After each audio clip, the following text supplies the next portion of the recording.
Hello everybody, this is the Sights and Sounds of Earth, and I am currently setting up the Sights and Sounds of Earth. I just got here. As you know, I have a family member in the hospital, in rehab actually, and it's getting pretty difficult for me to swing all this, but I'm making it happen here. I just sometimes I get home like today and I haven't had much time for prep, and so I'm literally here setting up the show while I'm talking to you guys. I went through real quick and looked for protest stuff. I couldn't find anything. If the audio, if there's too much background audio, let me know. I'm kind of monitoring two of my systems right now, trying to figure out what's going on. It's pretty cool right now because we've got this new software, and it's working, and I am just absolutely encouraged that it's working. It's amazing. It's amazing software that we put together. I spec'd it out, and Jake from work, one of the producers from work, he put it all together and got it working with a little bit of help from AI, and we got it going. And I got to tell you, it's been an amazing time working on this. Okay, I don't expect a lot of people in tonight because I've been putting up streams all day, so I'm not going to get an alert for tonight's show. There is no alert. I don't believe an alert went out for tonight's show. I actually right now have 8 simultaneous streams going out. That's 8. I got one on Starship After Dark. That's the 7-2. And then I've got 7 streams here, including this one. I got one for amateur radio, one covering the brush fires. Amateur radio all over Florida, all on one channel. The brush fires all over California on one channel using that new QCast technology that we came up with.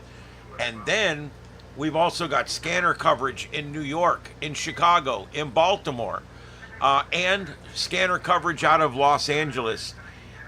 So that's it. That's the 8. We got 8 simultaneous broadcasts going out of this room right now.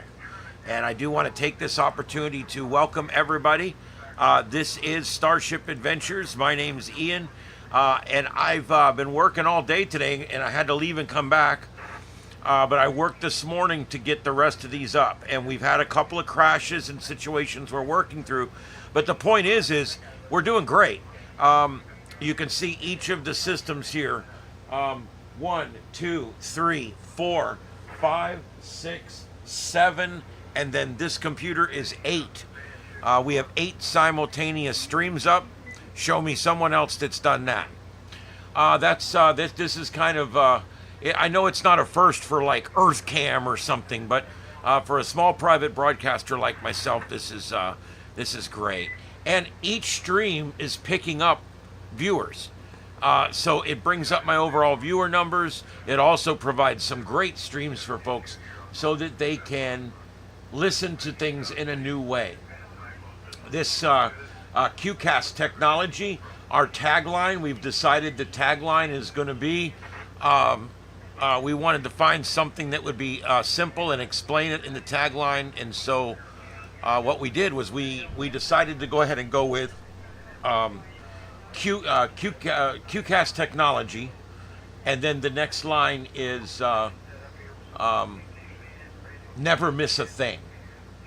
QCast, never miss a thing. That's going to be our marketing. I think that's where we're starting with the marketing. We're already working on logos. We're literally making a program that we're going to release. This is exciting. And it's also a program that I use here, providing all these wonderful feeds to you guys. It's great because these feeds that I provide, they use this new scanner cast software that we built. And because of that, we're able to bring you scanners in a new way, where instead of while you're listening to one thing on this scanner, you're missing something else on another channel. What our system does is it spools everything up and then plays it back. It may be a minute old or a minute and a half old, but the point is it listens to all the transmissions, it records them all, provided there's voice. Then something our program does. This is something Jake wrote in because he is our producer, one of our big producers at work. He built into the software what they call audio normalizing. And what that does is it makes all the voices on the scanner the same volume. That is so important. That was one of the biggest problems we were having, was I would have 2 or 3 scanners on, and one would be really loud and one would be really quiet.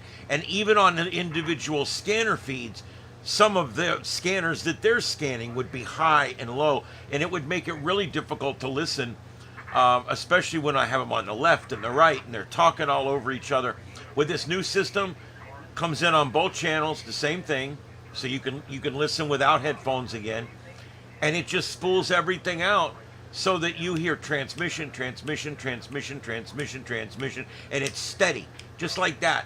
And so you don't miss a thing, because if what you need to hear is happening right now and you don't hear it live, the system is actually recording it and spooling it and queuing it. That's why we call it QCast, QUECAST, and it spools it up, it records it, and it saves it, and then it plays it back the moment that it's able to be played back. We can even set priorities. I can use Broadcastify feeds. I can use feeds from aircraft control, ATC feeds from that service, feeds from the Open MHZ project megahertz. I can do it from there. I can also get, and on the amateur radio one over there, I have one feed plugged into it, and by tomorrow I'll have 2 feeds plugged into it that are local feeds. They're literally our local radios here, and they get put into the queue just like everything else. So you don't even know if it's something we're getting offline, or if it's something we're getting locally, or if it's something I'm pulling up on a separate system and then bringing it over on a cable. It's pretty cool. And in the future, we are going to have the ability to insert speech in there. So each of my computers is equipped with one of these mics. You've probably seen them on all the desks when I show the view. I've got 7 of these mics, and each computer has one of these mics.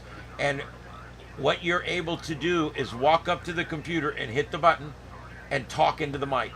And then when you're done, you mute it. What it does, it saves my voice, puts it in the queue, and plays it when it gets a chance. So that's pretty cool, because it gives us the chance to say, hey guys, we're going to be shutting down in an hour or so, and then we're going to restart the stream. Or it gives us a chance to say, hey, there's a pursuit going on, I'm pulling up that feed for you now, whatever. And it gives us a chance to interact with the people on this, listening to the scanner feed. So it's really cool. And we're also, each scanner feed has aircraft trackers. The amateur radio feed has all amateur radio maps and weather maps. It's really cool. And it gives people a chance to really see some different sides of different things. All right, I got to pull up my feed so I can see what you guys are talking about. I haven't even got that going yet. Hey, Billy, welcome in. I'm sure there's more. I'll mention several times here at the beginning, we're going to have a slow start and maybe even a slow night, because A, there's no breaking news. There's nothing going on. We had that shooting situation earlier in Minneapolis, I think it was. And everybody knows about that. We're not going to be doing a lot of coverage on that tonight, because quite honestly, if I talk about that for an hour, they'll shut me down with the keywords and everything. So I got to be careful. I also don't generally cover these unless there's a manhunt element or a continuing coverage element. This thing's over with. The guy is Signal 7. He's not coming back. And unfortunately, we've lost 2 precious lives, and there's a lot more life in peril right now. And it was done in a horrible way, in a terrible thing happened in a place. I don't know what else to say about it, but that's really what I'm going to say. If you're not familiar with the mass casualty situation today, please pull it up on your local or on your national news source, because I'm not going to spend a lot of time on it tonight. Not because I don't care about those people or I don't care about it. It's just that between the YouTube restrictions and the fact that it's not really the crux of what I cover here. So we're just going to pretty much leave it alone. And I'm just going to say that we just need to keep them in our prayers. The coverage for that right now is everywhere. You don't need it for me. As a matter of fact, come see me for something other than that. I think would probably be good. Again, we're going to have really low numbers tonight because I've been working on putting out streams all day long.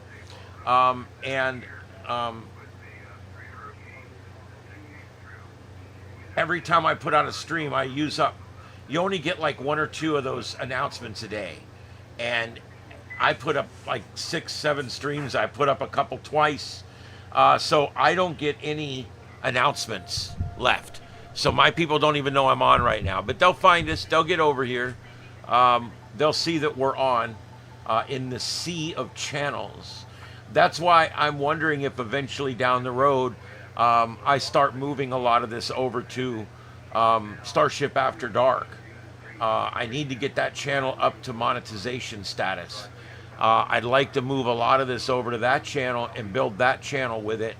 And that way it doesn't get as confusing over here. Because it is weird. I've got 7 channels going out right now, plus 1 more over on Starship After Dark. But I do welcome the few of you that have come in tonight. Wow. What a slow night. All right, I'm going to look real quick and see if there's any new live streams that are coming up that I can pull up and put up for you guys.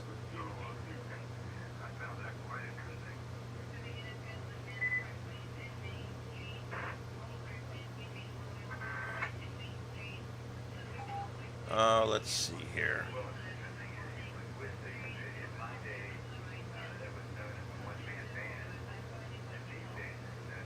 All my stuff comes up now when I'm going down through all the live stuff. All right, so let's try this.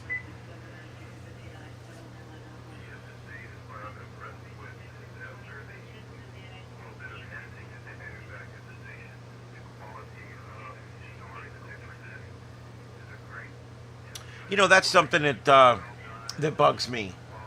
Walmart used to tell their employees to stand out there and check receipts. And then people started realizing that they can't do that. They cannot make you show your receipt to leave.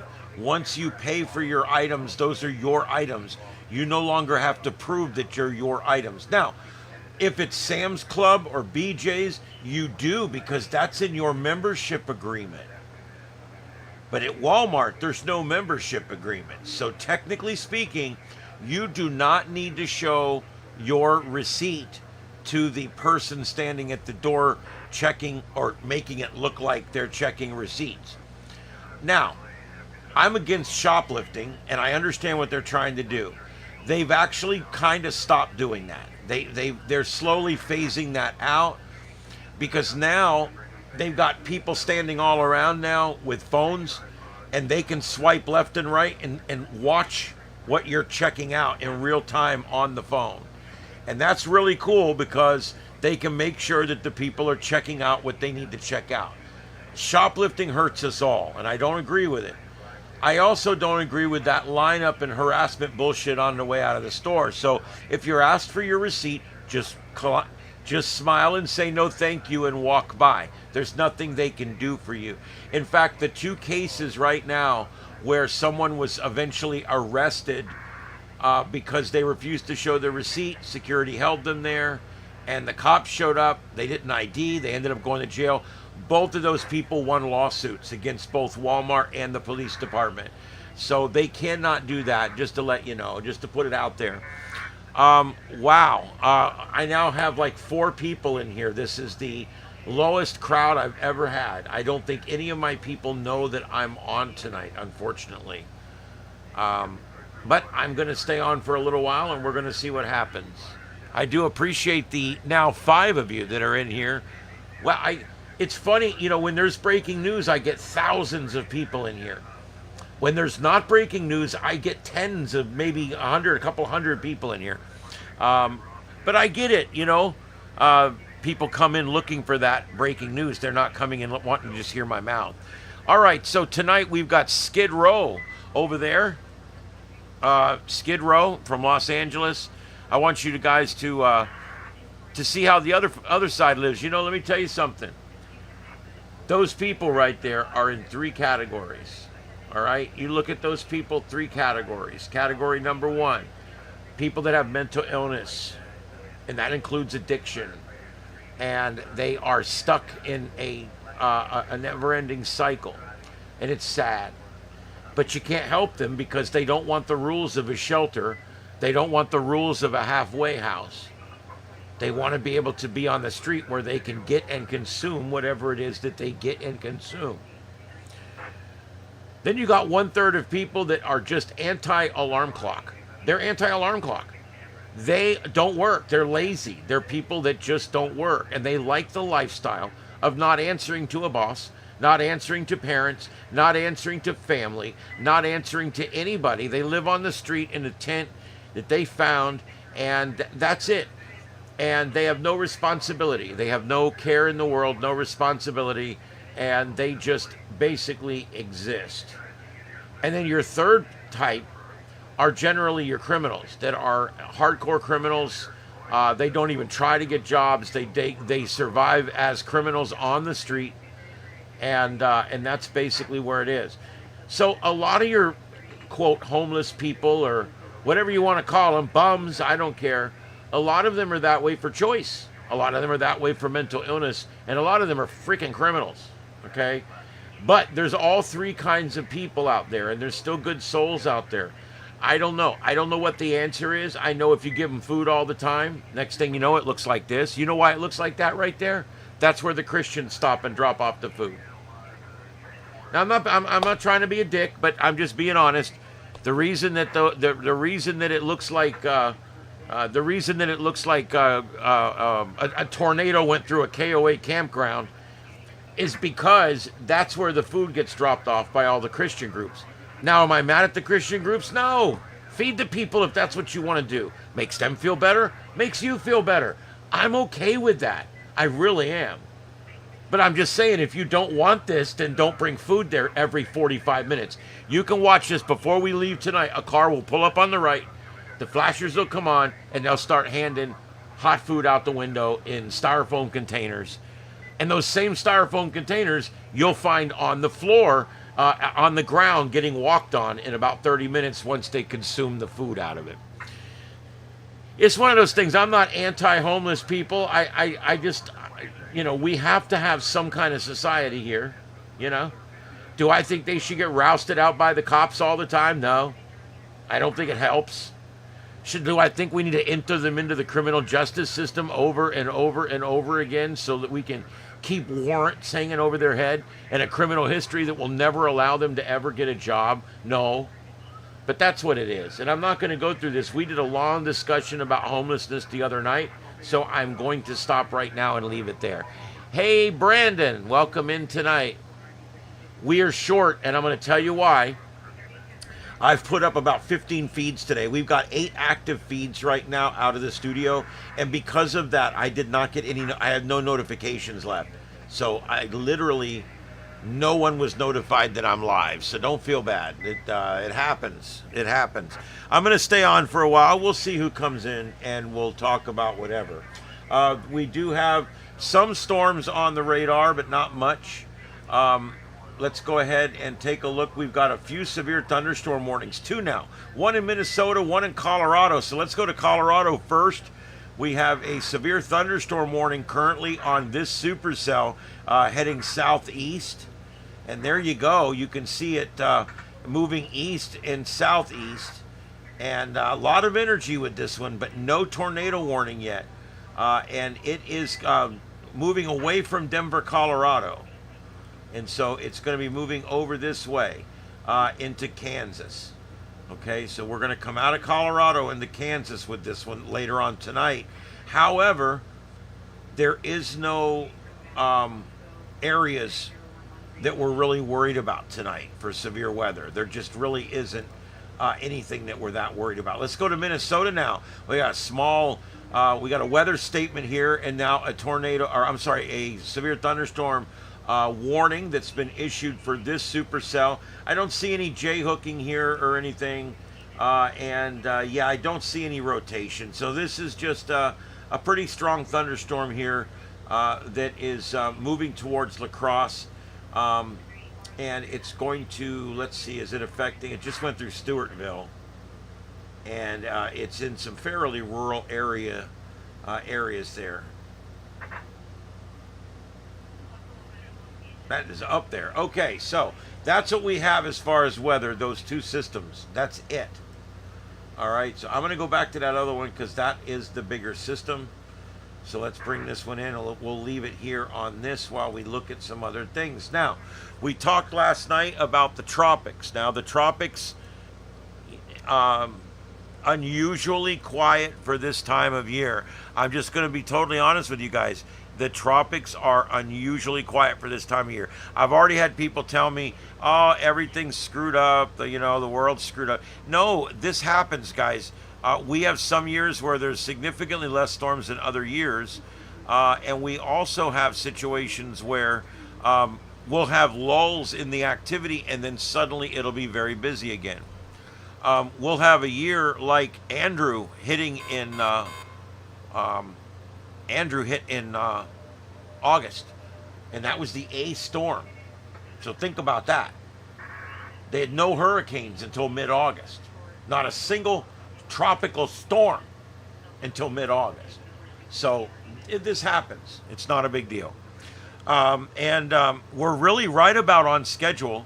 Truth, we're right on schedule, if you will, to quote John Luke. There you go. There's what we've got going on. We've got Fernando. Fernando is up and away. Don't expect anything out of Fernando. And I don't expect anything really at all. There's just not a lot going on right now. We've got some sinking air in the Caribbean. We've got some all kinds of cooler temperatures because of that big storm we had earlier. So there was a lot of different reasons why that we're seeing this low. We've also got the swap between La Nina and El Nino. Hey, Coco, sorry about that. There's no notifications because I put all these other feeds on earlier. So there's been no notifications. People are finding us, though. They're finding us. We'll get them all in here. But anyway, that's what's going on. And, of course, as always, I like to mention Mike's weather page, the #1 place for all-in-one place hurricane information.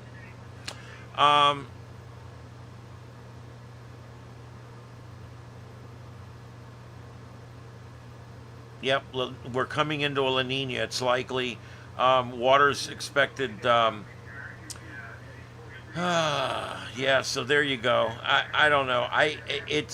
I'm one of those people that it's kind of fun when it's busy, but it's also I don't want to get hit by another hurricane either. So I understand it. Let's take a run here. This is the GFS, the American model, and let's see what we got here. It shows a low pressure system forming over the Gulf of Atlantic, the Gulf of America, and moving across the state, reforming in the Gulf, and then moving out. That is not really a threat there. It doesn't even show really any genesis with that. And that's it. There's nothing. That low that we were watching that was going to come through the Caribbean, it's still down there. You can kind of see it. But it just hung around South America, and that's all it did. It never really did anything. It kind of just sucked out. All right, and here we go. This is the Euro. The Euro, not a great performing model. Used to be the best model. Let's go forward in time. Forward in time. It doesn't see anything. It does form that low pressure there in the Gulf of America. Now, that starts on August 31st, and it goes through the 1st. It's still there. The 2nd, on the 2nd, it crosses over to the Atlantic, and doesn't really show genesis, but it gets close.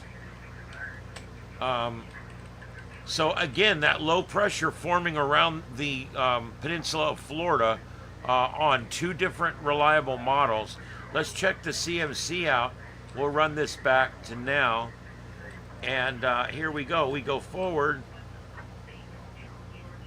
I mean, let me get the damn thing so that you can see it. There we go.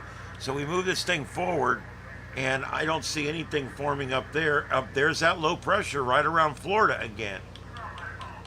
So this thing, it does believe that there is a frontal boundary that comes down, and it does form low pressure along the Florida Gulf Coast.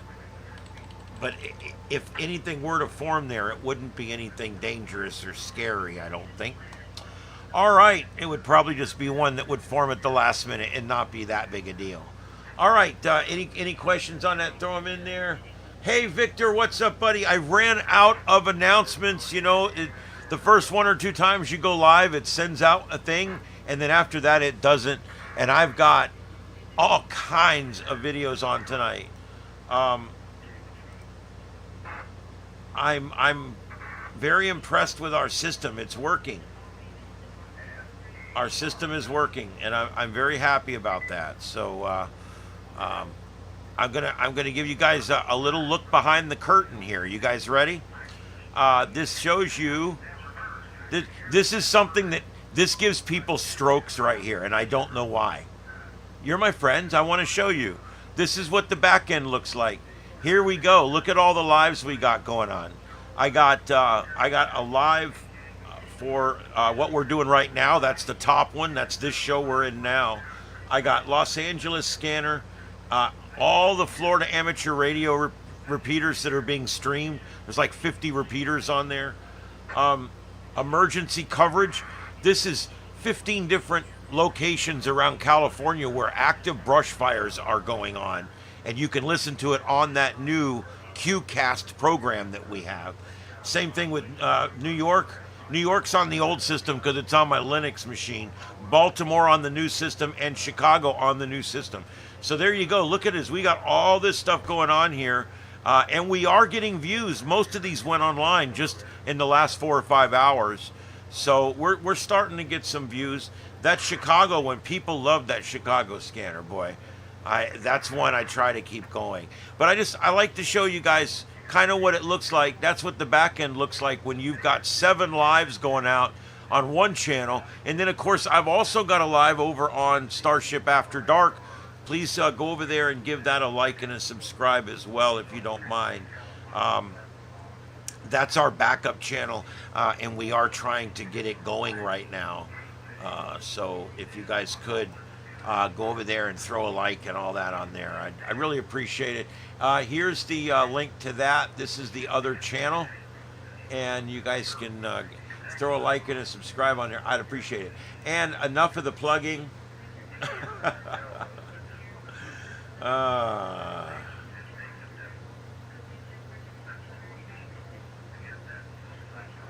There we go. All right. And then finally, last but not least, we have discussions over on Discord, and mostly they're civil discussions, by the way, even though it's called Discord. Well, thank you, Coco. I appreciate that. It's been a lot of work. I spent most of my morning. I did get by and see Mom a little bit before work, and then after. But yeah, you can see here. I've got over there on that side there, that's the Lennox machine, and then the black machine, the green machine, the blue machine. Over here I got the gold machine, the purple machine, and the pink machine. All my computers, the background, the bar, everything is all the color of the machine. See, you notice the bar around this one's gold back here? That's the gold machine. So it makes it easy when you look around my room. Where's the green machine? It's the one with the green bar. This one has a red bar. It's the red machine. You have to, when you go to something where you're getting up to 6, 8, 9, 10 machines, you have to have processes. You have to have organizational charts and things like that so that you can keep it all straight in your head. I also have a shared files. I got a shared Google document that's up on every screen, so that I have all of the keywords and all that stuff for all these feeds is there. There's a lot that goes into that, and I'll tell you what, I'm trying. You guys know I'm not keeping it a secret, okay? I'm trying to make a living at this. I'm trying to provide things that people like. I'm in the entertainment business. I produce a radio show for a living, and I love what I do, and I want to do my own thing. And so this is what I'm doing. I started 5 years ago. I got stuck in the rut of amateur radio. Finally, I decided I got to get away from that, not quit it. I still do amateur radio content. I'll still talk about it on here if you guys have a question or you want to talk about ham radio or two-way radios or GMRS, FRS, MERS, whatever you guys want to talk. I'll talk about all of it. But I've backed up a little bit, and now I'm doing science fiction, and I'm doing science, and I'm doing space weather and terrestrial weather, and this show, breaking news and weather content. So I hope it's something you guys like, and I'm trying to make it work. I'm by myself now. Everybody's moved on. You know, people come and go in your life, and I'm pretty much by myself now most of the time. I am still friends with everybody. They still come by from time to time, but I'm technically the only channel now working out of the studio here, and I'm trying to make the most of it. I'm gonna try to make the most of it, but it's difficult when there's only one guy, and things are going down and things are going down. I wanted to cover the launch of the Starship. I couldn't get home in time yesterday.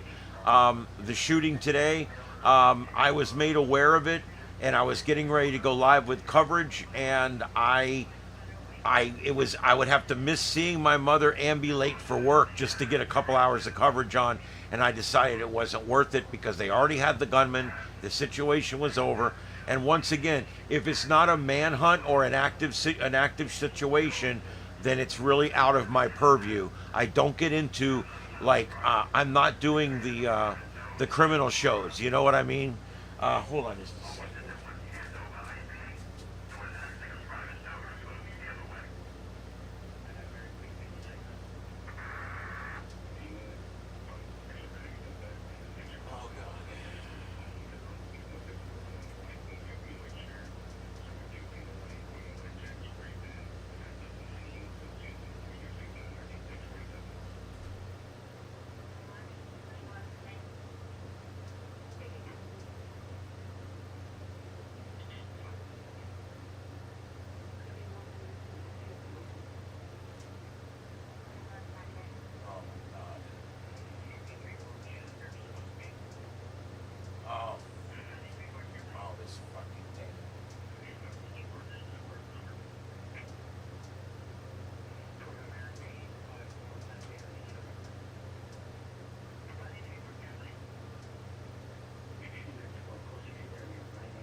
The moment on Windows, the moment that one screen goes out of whack, you're screwed. It resets every window on every screen, and your entire broadcast gets wonk. And that's what just happened over there. I still don't think you can see what channel it's on.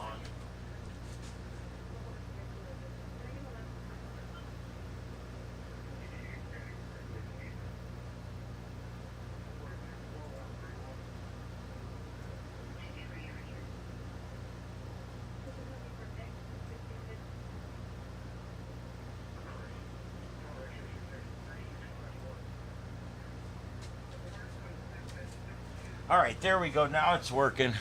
All right, guys. So yeah, that's literally what I've been working on today.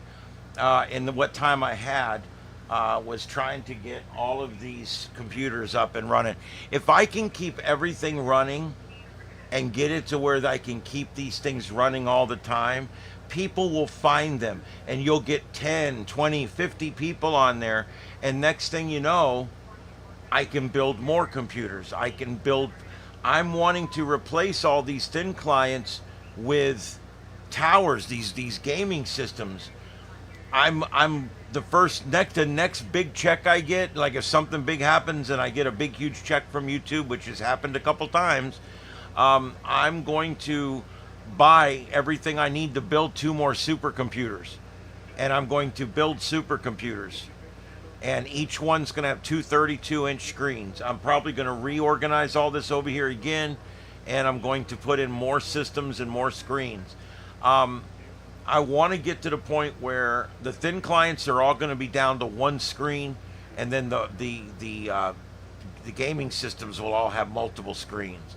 I also want a redundant backup for this eventually, so that if something happens to this system, I can still go live over there. And then, of course, I'm still working on getting things ready in my car. I got all the brackets in there now. I got about 2/3 of the light bulbs switched out. I got everything figured out how it's mounting. I got all the mounting hardware that I needed. I got the 2 antennas. They're already on the back of the car. I've gotten a lot of stuff. It's just a matter of having time to finish it up. And it's kind of crazy right now because between the software development and plus trying to work a full-time job, plus taking care of 3 or 4 private clients, plus doing this 2 or 3 hour show every night, and then on top of that, try to have a few hours a day in here to try to get things going. It's very difficult. So I do appreciate you guys sticking with me. This is a long-term project. I've been doing this for a long time, every day, making it a little bit better and a little bit better. So I hope you guys do enjoy it, and we'll go from there. I wanted to show you guys I don't know if I mentioned this the other night, but I bought a battery.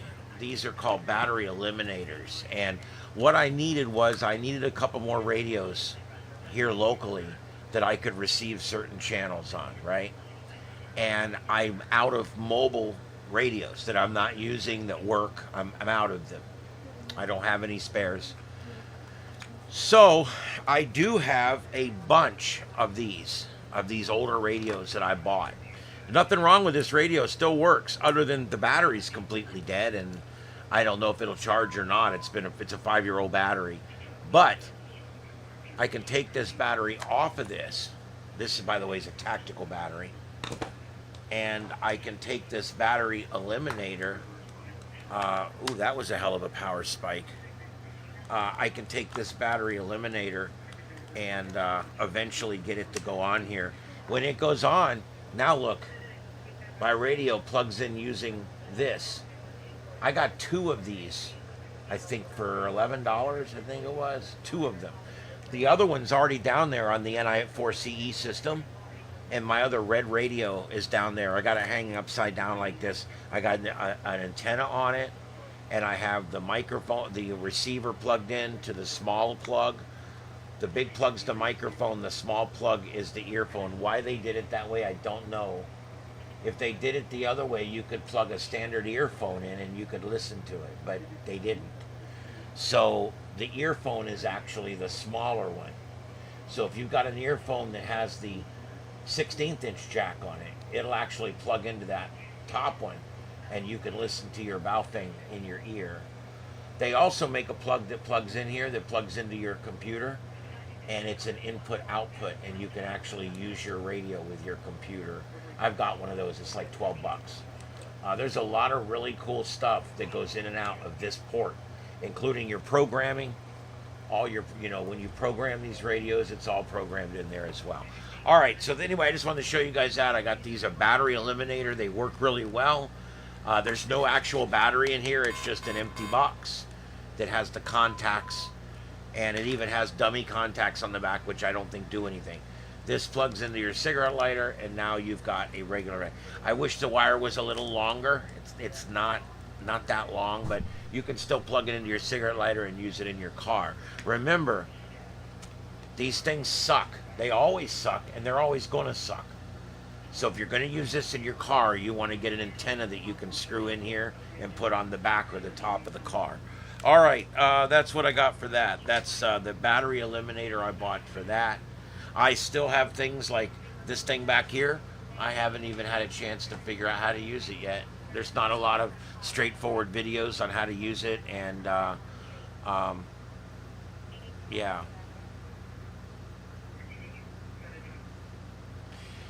Yeah, Victor, I've got it's out in the car. I can't show it to you, but I've got a 100 amp hour battery. It's about this big, and it's got all kinds of USB, 12 volt, different stuff on top. And I charge that up, and I can run radios off of it, smaller ones, 10, 20 watt radios. I can run chargers off of it. What I normally use it for is just charging my phone, because it charges the phone a lot faster than the wall moles do. Yeah, I saw that. I don't play the lottery. I don't have good enough luck to ever expect to win something like that.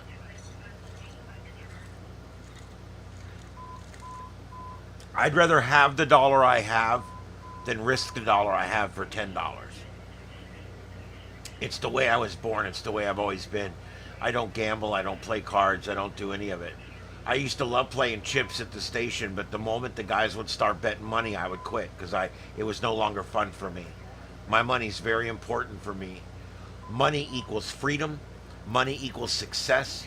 Money equals whatever, anything you need in life. It equals food.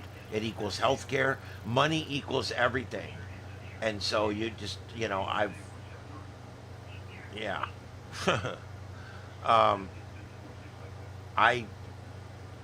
I would rather have my $10 than have 10 shots at being rich.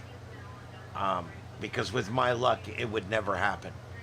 And it would just be a waste of money.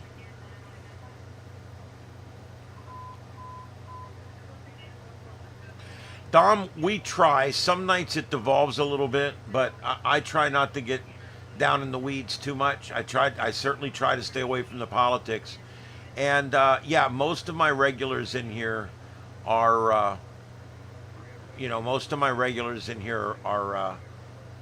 civil folks that just want to talk about stuff. And we got people in here politically on both sides, and we usually can have a good night. And that's what it's all about. Let's see here. Oh, the next thing I want to talk about, Cracker Barrel. Yes, Cracker Barrel. You heard it here first, Cracker Barrel. I broke this early on. I was certainly not the first. I was the first to break this. Not bullshit. But I was early on this story. I was really early on this story because I got really mad about what they were trying to do, because first of all, I'm one of these people that I feel like that people seem to forget that I have a culture too. You know what I mean? People seem to forget that we all have a culture. It's not just some of us that has a culture. We all have culture, and we all want our culture to survive. And I'm a Southern boy. The South is my culture, and I want my culture to be protected. And I see every day where my culture is being arrested, being erased. People say, "Oh, if you've got a Southern accent, you must be racist," or if you go Cracker Barrel doesn't like LGBTQ people, or what. That's all bullshit. Okay, Cracker Barrel will serve food to anybody that walks in there with the right amount of money. The whole thing is bullshit. I'm glad that they've reversed course on this. I think it's a good idea. I'm going to show you guys something that I found that's really funny. This was tweeted out by some pretty high folks. It's funny. It's a little political. Please excuse me. If you don't like the guy, throw eggs at the screen. I don't care. But I thought it was funny, whether you like the guy or not, okay? I think it's hilarious. This has been circulating.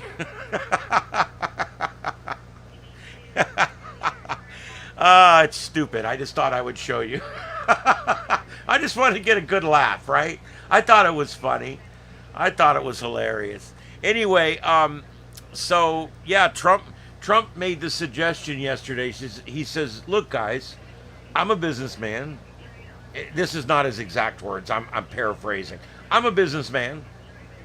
What you guys did was profoundly stupid. And what you need to do is turn the frown upside down. Basically, what you need to do is make lemonade now that you have all these lemons." And he said a good business person would turn this thing around and make all this negative publicity, turn it around. Do the right thing, you know? And 2.5 hours later, the CEO announced that they were not changing the sign, that Uncle Herschel would stay on the sign. And that, in fact, they weren't going to change the sign. Now, as far as the triangle game, I talked to Carlotta. You guys know her, Carlotta Alada. She's got a channel on YouTube. She's still a good friend, and she was in a Cracker Barrel up in another state. Or no, it was in this state somewhere. Shit, I forget. Anyway. And they were throwing out the triangle games, and they told the people they could have them.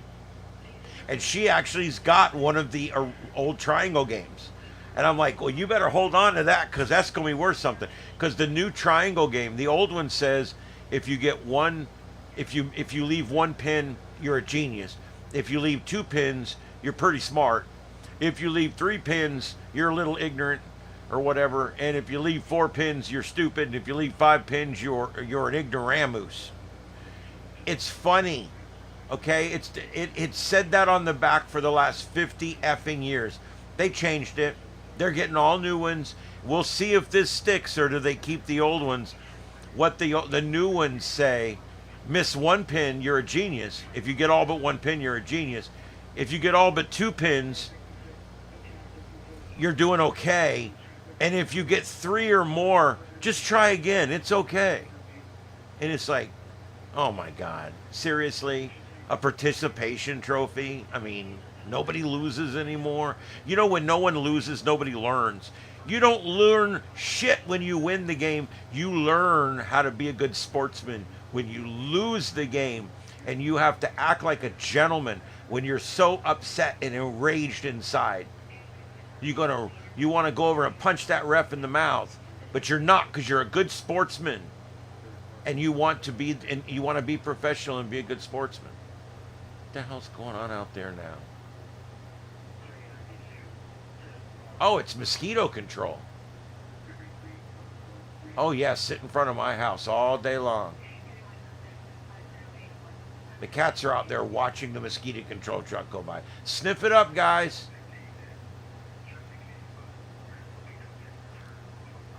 Hey, come down my street, bitch. You better come back up my street. Anyway. Yes, they drive around our neighborhoods in yellow trucks that have like flatbeds on the back, and they got tanks, and they got a yellow light bar on the top, and they light up really. You can see when they come, because I think they want you to know that they're there. It's got a big old mosquito on the door, and they drive down the road and they spray, and this spray thins the eggs down so that they don't hatch. And they also use DC-3s. They spray the marshes with Hueys. We pay for this. It's an ad valorem tax that we pay for here. We also have a hyacinth control district to control hyacinths from choking off our ponds and lakes. It's kind of weird, but we don't have a lot of taxes down here. But those are two weird ones we do have down here.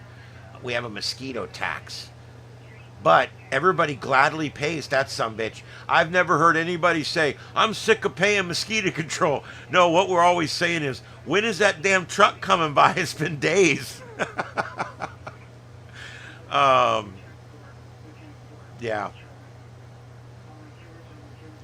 Yeah, I gotta turn that one down too. This is, I can't, it's driving me nuts.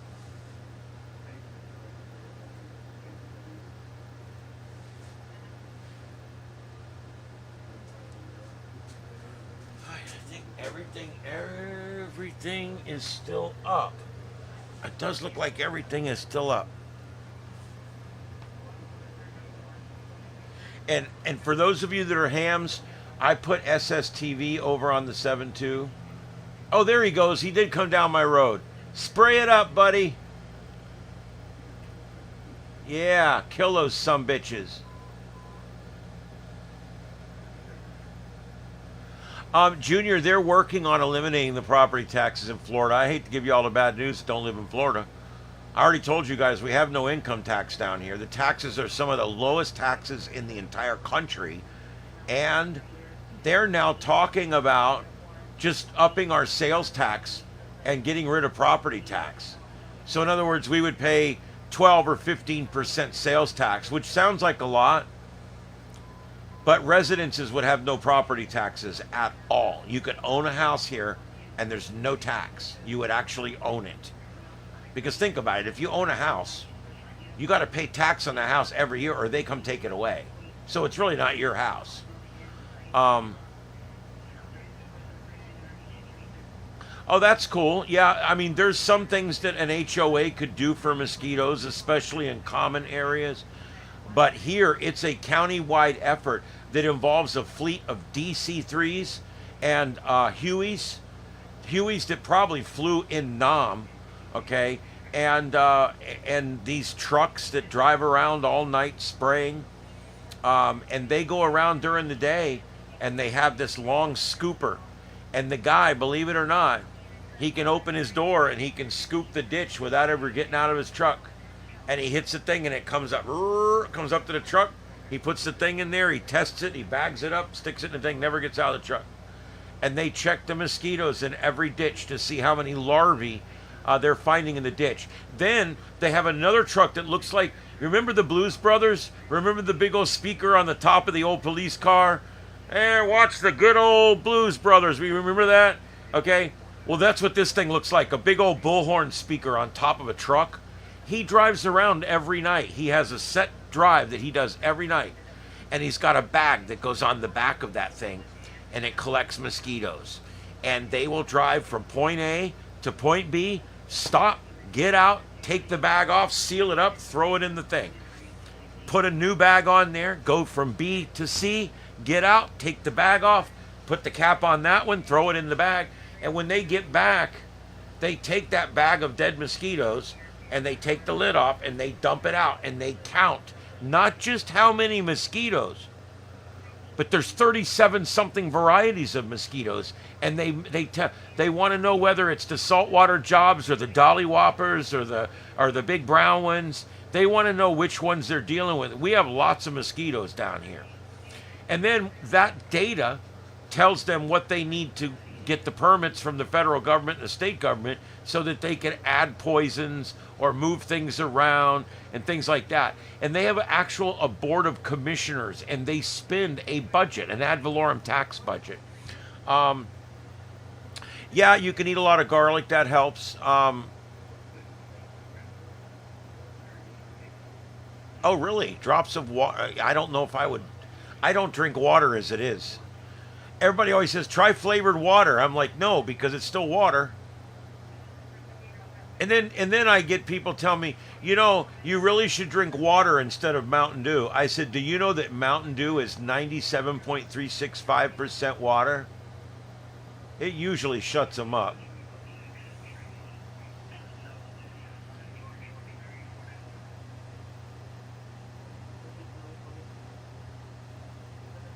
The property taxes aren't that much. On a $100,000 home down here, which is a modest home, but for people like me, we've owned for a long time, $100,000 home without the garbage tack on, um, with homestead exemption, probably $400 a year in taxes. And then you add $300 worth of garbage on top of that, and then you don't have to worry about garbage for the whole year. So yeah, for a $100,000 home, about $700, and that includes garbage. That includes mosquito control, hyacinth control, fire control, county general, education, all of it. Yeah. I know that in Baltimore, city of Baltimore, they're paying about 4 or 5 times that millage rate. It's it's crazy. And what's funny is the places that charge the most give you the least. It's crazy. Um, okay, so I do want to welcome everybody. We've got Skid Row over there. We've got a couple of worldwide views. I look for things to put up, guys. I only had about 20, 25 minutes for show prep. But I looked. I went and looked. I'm going to look again right now. I got 6 or 7 different keywords that I use.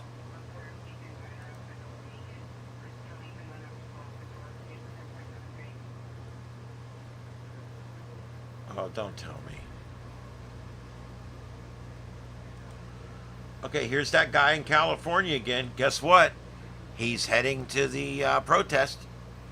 I know it's crazy. He's heading to the protest. Let me see if I can get this on here.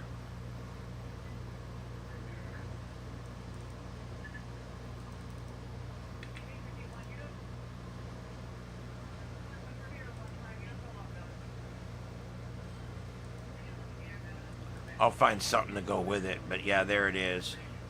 I hate upright format. Have I told you guys that?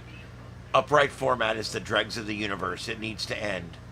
The fact that YouTube is encouraging people to do upright format, we don't see in upright format. We don't look at the world in upright format. You know, if you're into skies and feet, I guess upright format is good. But what I'm into is seeing the 3 people involved in the conversation, which you're not going to get with upright. And then when you're shooting it upright and you got 5 people talking, you end up doing this the whole time, and it makes people sick. Upright format is terrible. I don't care if you're on a roller coaster or you're doing a stand-up routine. There's just nothing that works better than landscape. Landscape is always the best. Now, I'll admit, if you're wanting to take a picture of your son and how he's dressed for prom, yeah, you might take an upright picture for that because you want a long picture. There might even be some reason you would do that. But remember, when you take an upright video, most people are still watching it on a computer or a television. Their television or computer is not in that format, which means even if they full screen your broadcast in upright format, they're only going to get 1/3 of the video data that they would get from me in horizontal format. Think about it. You're giving them this. I'm giving them the whole screen. Even if it's a waste over here and over here. It doesn't matter. You're giving them the same thing that they're watching you on. Now, on the phone, you can turn the phone upright and look at an upright video that way, and that's cool. But only about 30% of people that watch my show watch on a phone because it's a multi-screen show. It does better if you can watch my show on a TV or a tablet or a computer screen. Obviously, that's going to work better on this kind of show.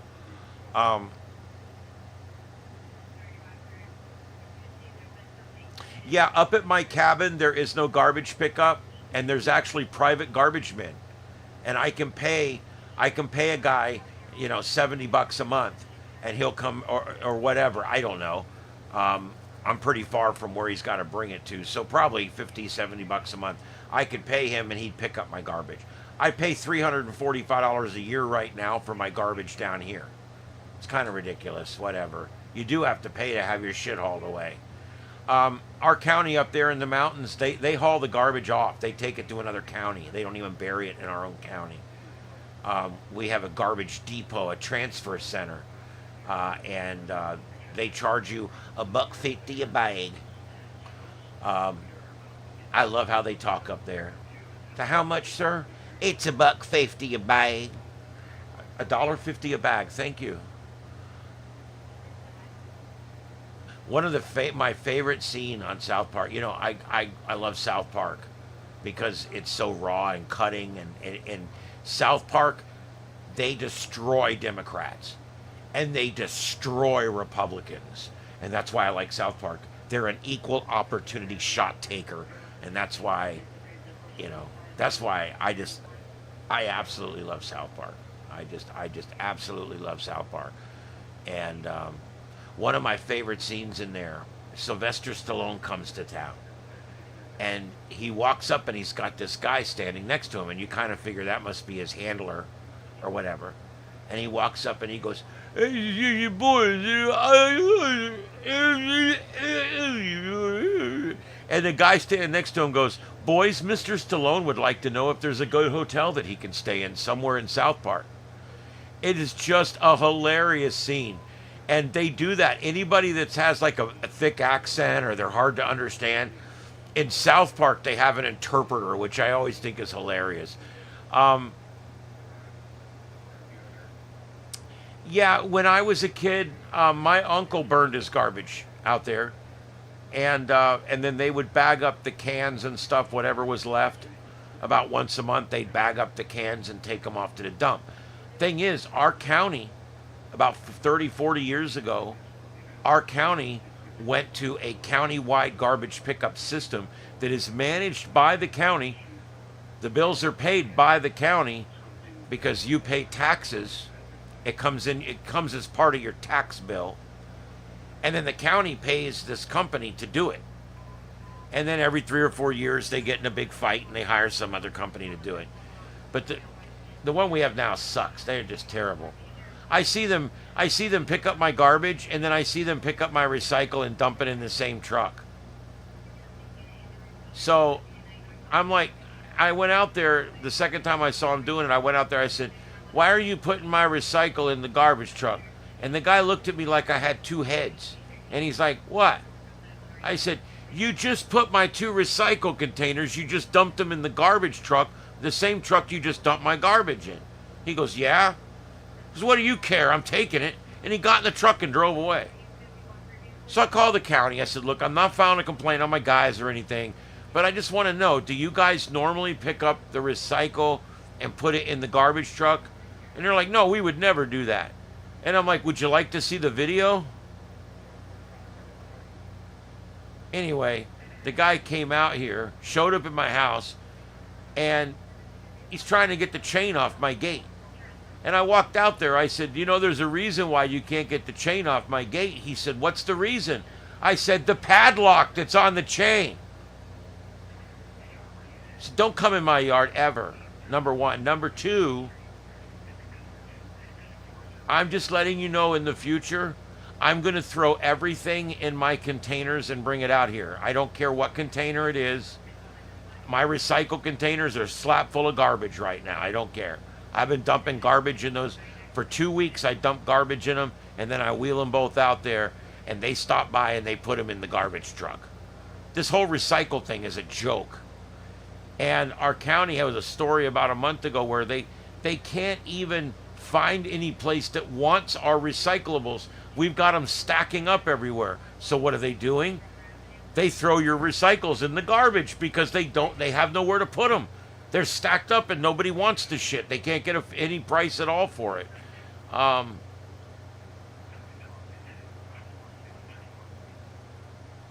No, Victor, I have not seen that, but I'm very interested in a microchip that puts out less heat. That's not only really important here in my studio.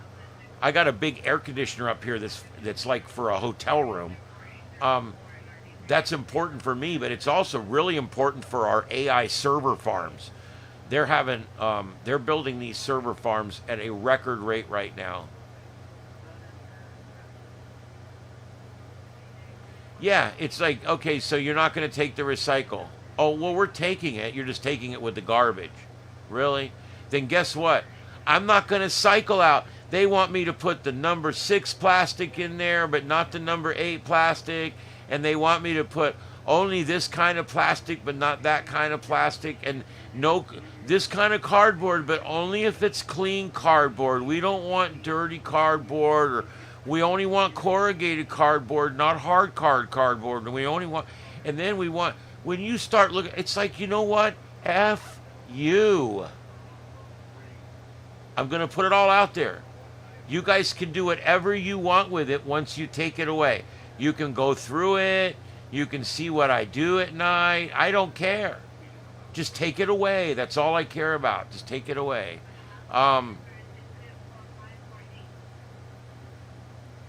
They make such a big deal out of recycling, and then they don't even do it. It's like, what are we doing? What are we doing?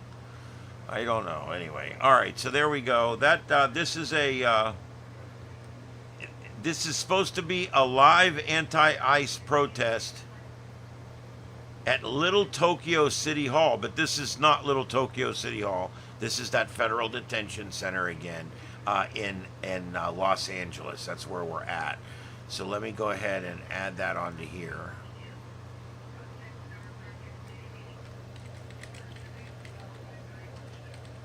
Los Angeles, the city of angels, supposedly. All right, there we go. All right, we'll put that there. We'll see if he finds anybody. Did he find anybody? He should go down to Skid Row. It's probably only a couple miles away. Go down to Skid Row and offer these guys a sandwich. They'll come up and protest with you. That's what the unions have been doing for years. They go down and get the bums to come help them protest. It's amazing what a bologna sandwich will do. Indonesia's burning. Serbia's burning. What's this bullshit?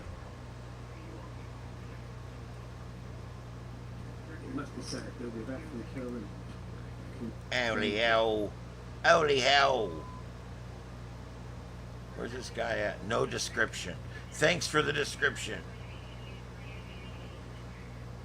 I don't think people, if you don't bother putting a description in, then you know, don't expect to get a whole lot of people coming in. I'll never understand a person that'll sit on a live and go, you know what gets me? I do this live every night and no one ever comes in and I can't figure out why. Well, first of all, maybe you're not entertaining. Number two, try putting a title. Do you know what the guy's title is? Just hanging out. What are you, a nudist? Just hanging out? Let me tell you something, okay? No one's ever going to find your channel because no one's ever going to write search words, just hanging out.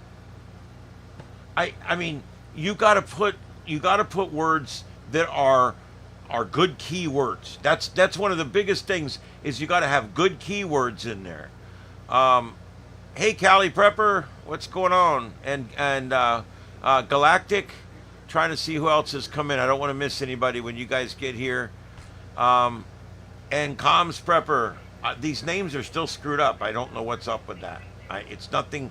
I don't have any setting that would change it, so I don't know what to do about it.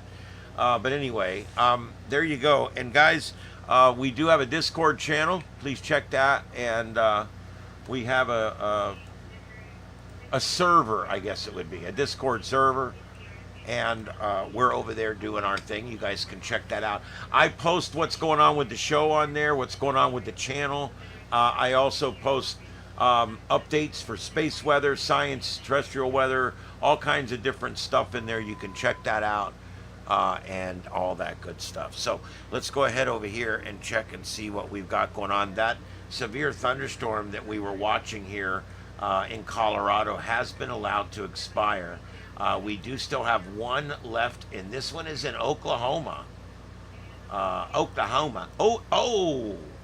we've got a J-hook, ladies and germs. All right, let's check this one out. That's a J-hook. You guys see that? Let me get my epic pin. That's a J-hook right there. Okay, and it could be just an anomaly. in the radar. So let's take a look and see. How we can tell is by using the radio velocity. Whoa, we've got a couplet, ladies and gentlemen. We've got winds moving in two wildly different directions here. Where's this tower site? Okay, so what we're looking at here is we've got winds. The green winds are moving in this direction and the red winds are moving in this direction. Okay, and because the radar site is up this way. So that's basically, why can you guys not see that? Oh, that's right. I have to use the other telestrator. I have to literally switch telestrators. Hold on, guys. I'm sorry. Okay, so you can see this couplet right here. And the green, I'm sorry, the red is moving away from the tower site. The green is moving towards the tower site. Okay, so you can see here that you've got a couplet right there. There it is. Boom. It just cleared up for you. This green is heading in this direction, and this red is heading in this direction. And so your tornado is literally right there. I cannot believe they have not issued. This is in Oklahoma, okay? This is where they make tornado movies and shit, all right? I don't really understand why they haven't issued on this one yet. I have no cameras and no storm chasers.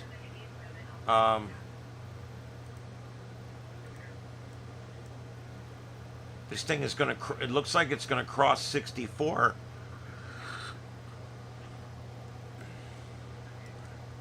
Dude, that's a tornado. I mean, this thing, it's producing, at least in the clouds. Look at that. Look at the J-hook on that thing. Shit. This is a J-hook. See, it looks like a J. That's a J-hook. All right? And anytime on the regular rain radar, this is reflective radar, anytime you see a J, I mean, if you look at it, this literally looks like the letter J. You see what I mean? It looks like a J.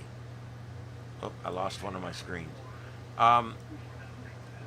See, it looks like a big J. So that's what you're looking for on these. And then, of course, when we go to the radial velocity, you're looking for a couplet. You're looking where the bright greens and the yellows, oranges, and bright reds come together. And that is a couplet right there. Possibly two couplets. I see two couplets, but one primary couplet. And that is that's a big deal. I gotta get some drink. Hold on just a second. That's a big deal, though.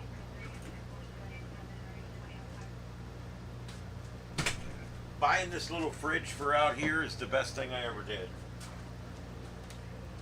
I left the fridge in the house. Still kind of works. It's not working that good. I don't know what's wrong with it. I just unplugged it, opened it up, wiped it out, and I'm just left it there with the doors open. And I bought a half-size fridge. It's a little bigger than a half-size fridge. It's much bigger than a college fridge, but it's not quite the size of a full-size. And it's black, and I put it right here in the studio. And now when I need a drink, I don't even have to go off the air. I just go off camera for a second and put my drink together and put the lid back on if I can get it back on there. And now I'm all set to go. I do like that. I like having everything here. I'm either here or in my room. I really don't use the rest of the property much.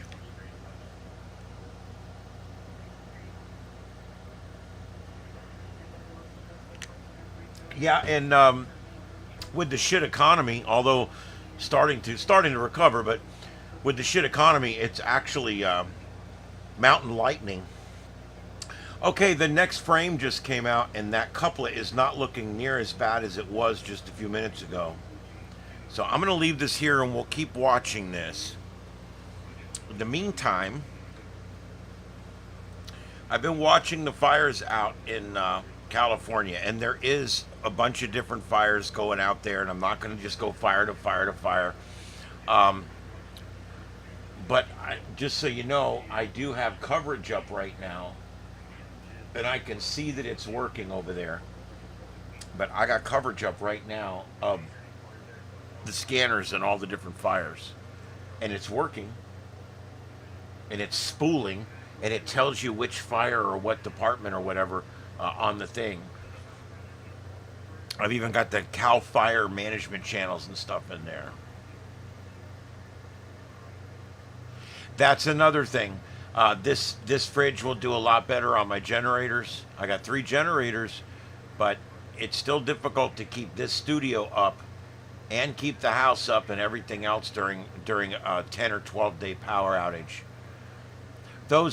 These small generators I have, they're not regulated well, and even my 7.8 Ryobi, I hook it up to the house. It's 7,800 watts. That should be plenty, but it's not regulated well. Computers don't like it. Things shut off inexplicably. I don't think it's good on the equipment, to be honest with you. But I don't have much of a choice.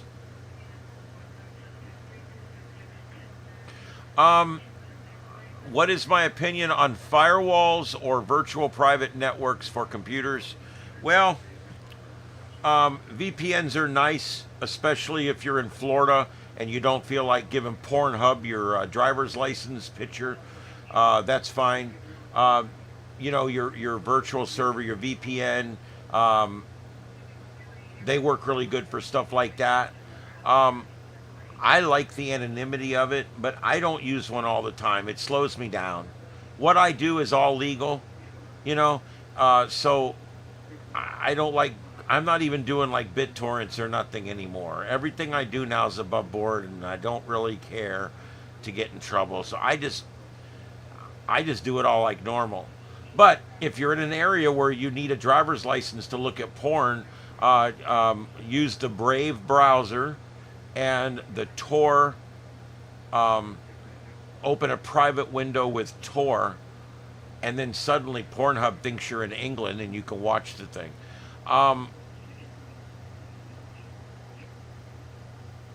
They're going to try to ban them, but the government, name one thing the government banned and it went away. Oh, good. Here comes the skeeter eater again. He's sitting out in front of my house. Oh, he's backing up. Yeah, go backwards and forwards a lot of times.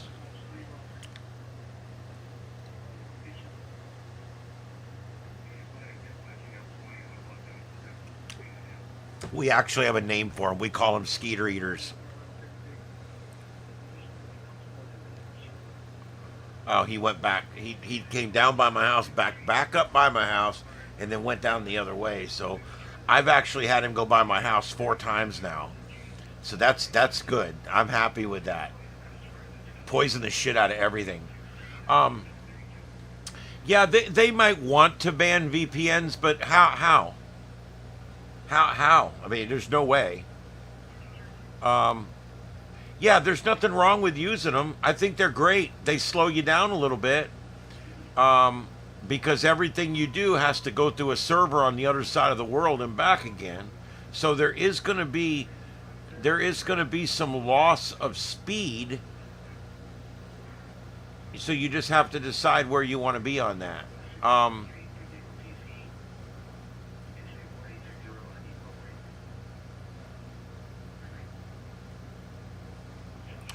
Yes, Dom, I did that. I had 3 battery backups, and during Ian, 2 of them caught on fire.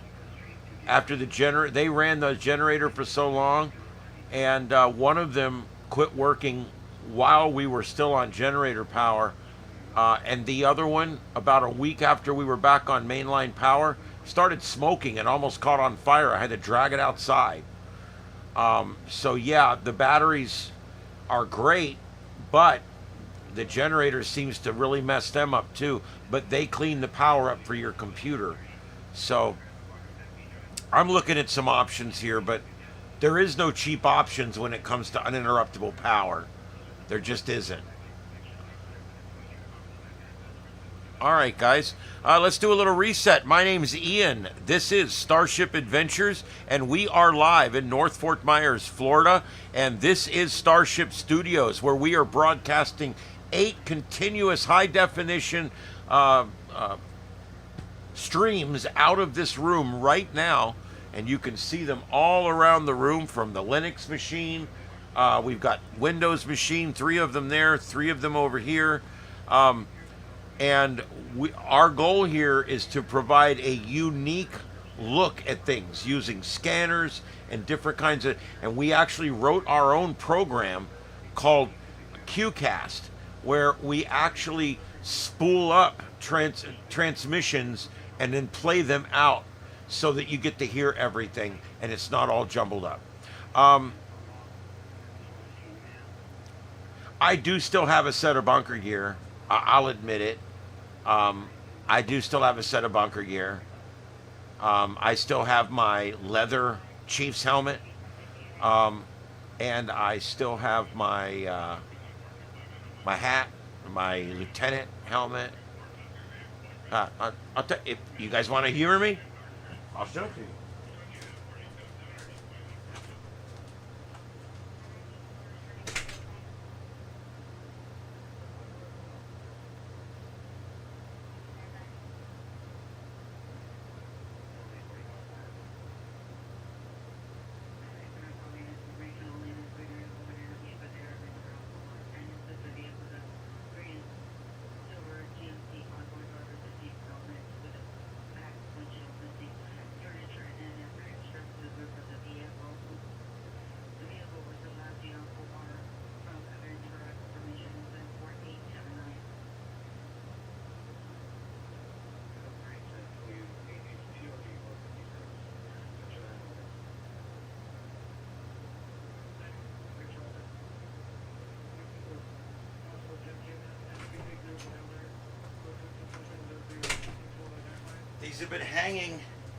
These have been hanging up over my TV for so long they got dust all over them, literally.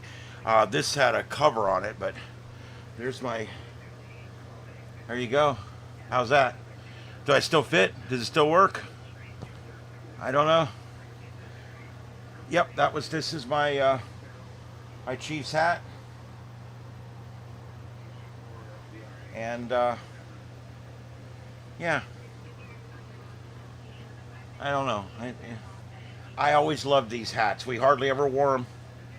We only wore them in funerals and different things like that. We didn't wear them all the time. Here you go.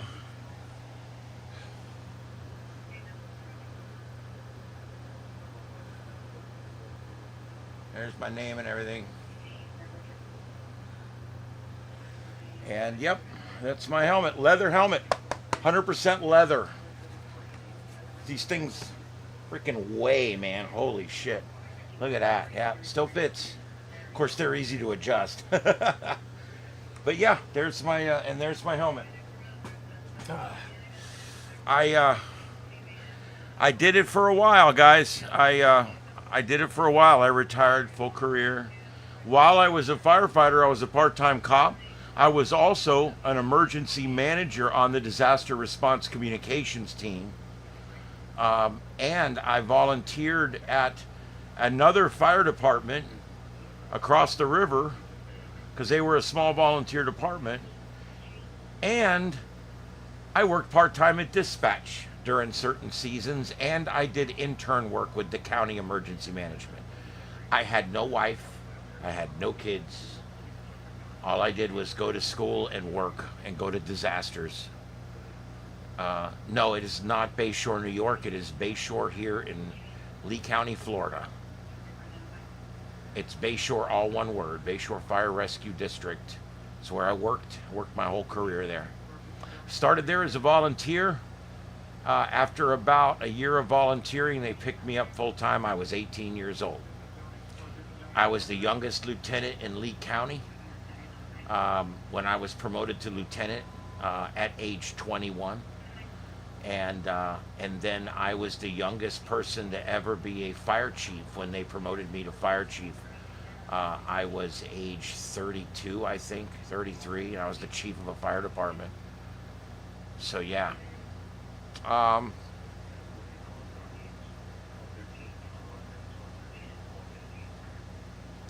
yep, it was a fun time. I don't regret it. I love doing it. The law enforcement stuff wasn't as much my style. I did enjoy working with my friends that were cops. I went ahead and got fully certified. I carried a gun. I did everything. But it was never really my racket. I did like the car chases, and I did like the foot pursuits, and I did like the action and stuff. But the whole cop thing's, it's kind of a bunch of crap on both sides, really. It really is. It's a bunch of people crapping on a bunch of people that are crapping on a bunch of people that are crapping on a bunch of people. That's the government. And it was never really my thing. The fire department that I worked at was a small department. I was paid, but I ran the volunteer program for many, many, many years. And then I finally became a deputy chief at that department, and then finally the chief of the department for 2 or 3 years. And then they were going state retirement. I was offered a retirement, and I took it. My back was bad. My back's destroyed. I was involved in an explosion in 1992 in Charlotte County, and the guy had chainsaw motors and propane tanks stored inside what looked like a house, and it exploded, blew me through the front wall of the house into the yard. And I lied for a long time about my pain and my back, and I went back to work. I lied to the doctors. I lied to everybody. Oh, no, nope, doesn't hurt. No, I can do this. I can do that. No, it's fine. Just put me back on. And I stayed on the job for the longest time.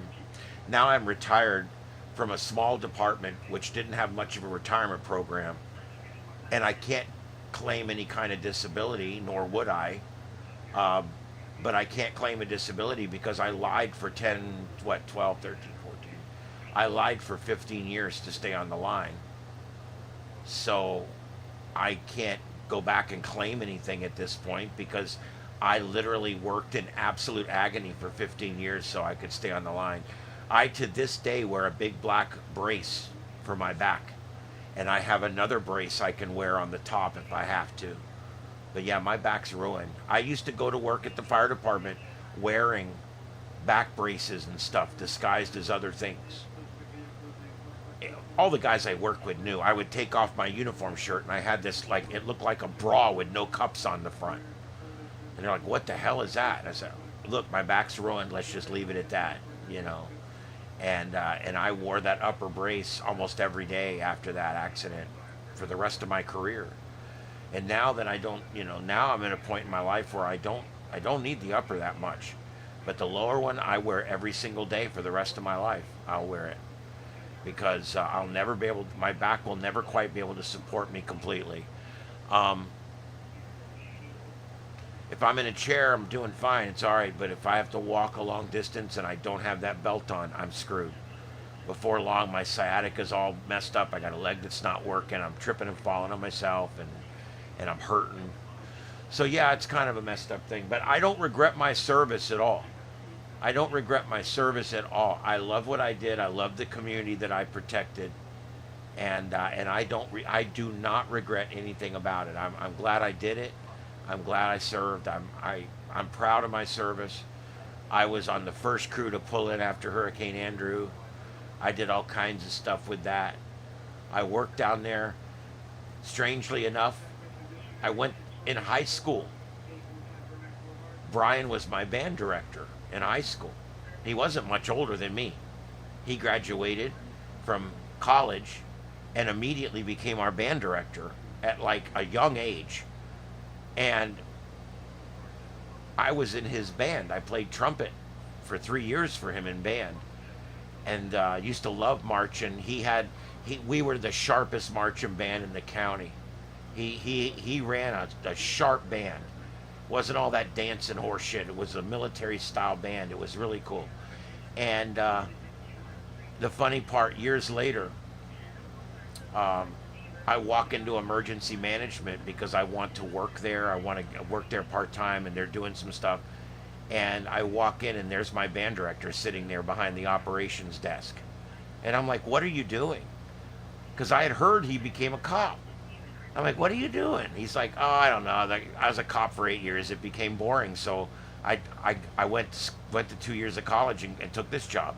I'm like, holy shit. So this guy he'll just every time, he'll go and he did that for 10 years. We went to Hurricane Andrew and a bunch of other storms, and him and I worked together for a long time. Brian's great people. And he decided he got bored with emergency management, and he went and learned how to run a church. And he runs a Catholic church or something. I don't even know, because I don't know anything about that stuff. And he's still in amateur radio. He's in ham radio. I know one day I'll get to talk to him on the two-way. I can't wait. And so, yeah, it was kind of neat. I got to actually work with my band director again in emergency management, and we worked together for years.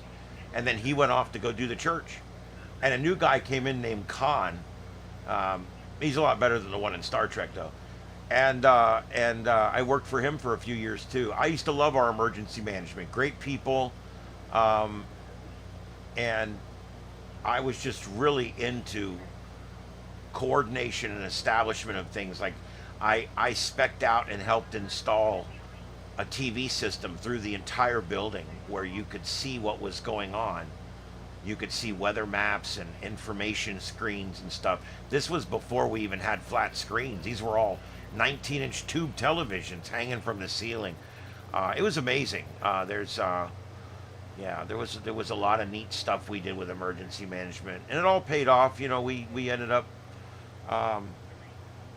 running a very, very tight ship there for a while in emergency management. It was really cool. And I also dispatched with lead control for a while. Like I said, I volunteered in another fire department while I was working full time with mine. I did a lot of stuff. I loved it. I love public safety. And then one day, it just dawned on me that it's all just a racket. It's literally a racket. It's not like the firemen don't want to come help you put out your fire, although it's not like it used to be. And the cops really don't care about getting your shit back. And they're kind of mostly in it for the excitement. And I don't know.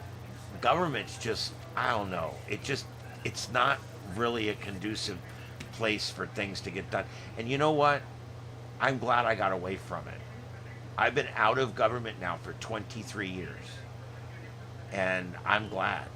I don't make as much money yet today as I made when I left government, I don't think. But that's okay. Because nearly 20 years in government was enough.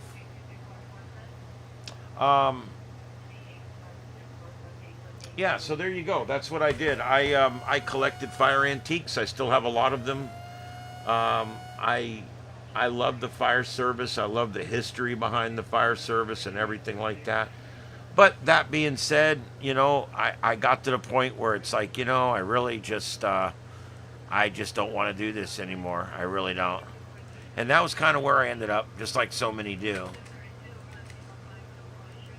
And I got burned out on law enforcement pretty quick. That whole thing about all they cared about was drugs. That's all they cared about. The sergeant never came in and said, hey, did you guys go get them people their VCR back? No. But he walked in and said, anybody get a drug arrest last night? I mean, that's all they care about is drug arrests. And I just, as I talked about the other night, I just see it as we're allocating all the money and the time and the resources in the wrong places. Deploribus. What you doing? Thanks for coming in tonight. Yes, the FCC website. A perfect example of an absolute convoluted mess. And by the way, we just picked up a tornado warning in Oklahoma on this one we're watching. There it is, guys. They just dropped it. There's our couplet, and it's starting to heat back up again.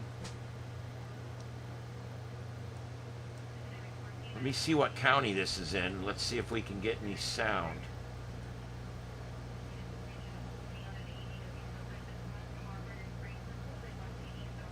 Beaver in Oklahoma. Beaver, Oklahoma. Beaver. Justin Beaver. Let's see here.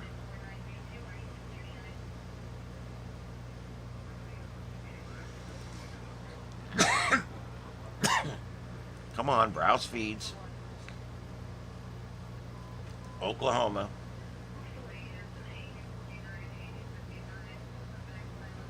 Beaver. Oh, we do have a beaver fire.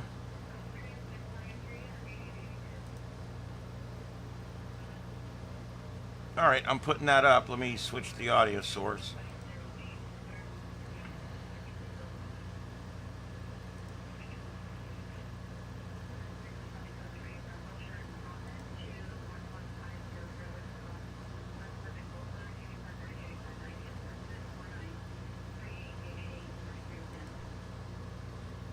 Okay, there we go. Yep, that's on. You guys should be able to hear it now. I don't know where my headphones went.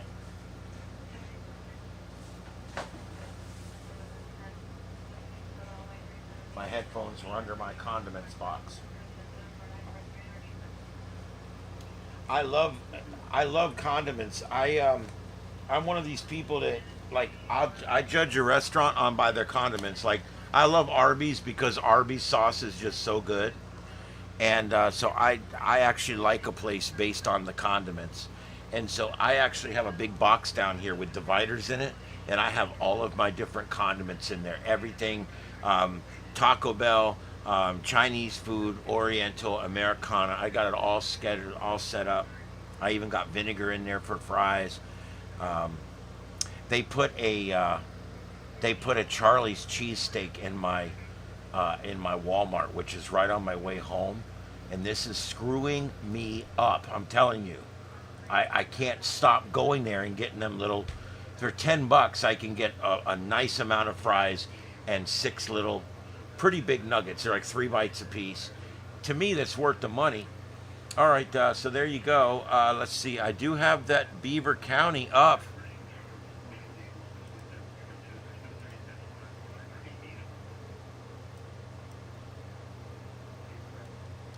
We'll see if we hear anything from the beavers. Put that over there out of the way. All right. But that's that one right there. All right, let me see if there's any breaking news going on out there. It's starting to get a little late. Let's see if there's anything crazy going on out there. I don't see anything there. I do want to, we're going to do a quick check of the seismic monitor. And there you go. Look at this. Another busy day over on the other side of the world. On our side, not so much. But this is a big one. Man, look at that. There's a 6 on the Kuril Islands. That's up again, up in that, that's right where that swarm. This is that swarm we're always talking about. And that's up in the bottom of the Russian peninsula here. 4.9 off the coast, and then a 6 right there. And so those are pretty big. And then we've got a 5.3 in Taiwan. And we've got a 4.9 in southern Sumatra, Indonesia, and also in Carlsberg Ridge. We've got one right there, and that's basically out in the middle of the ocean there, south of India. And then another one over here on the Pacific Rim in the Vanuatu Islands, I believe it is. And yeah, even Hawaii had a small one, 3.5 on Hawaii. So it's been a seismically very busy day. You can see the ones in like Pepto Purple, the pinkish purple color. Those are from yesterday, and then the orange ones are from the last week or two.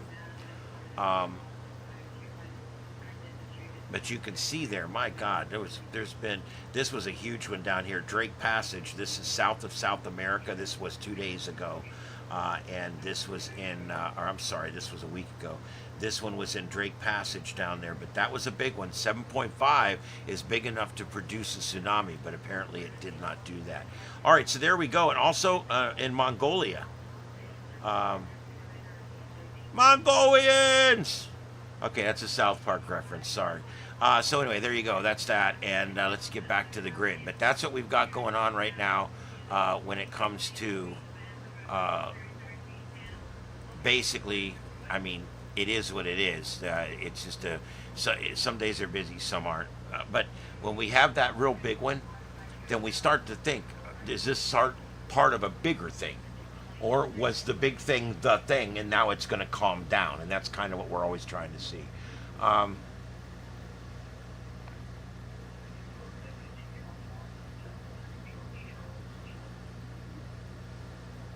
okay, yeah, I haven't changed anything on my sound settings, and I did hear the radio key up for a second over there on the scanner, but there's nobody talking on it.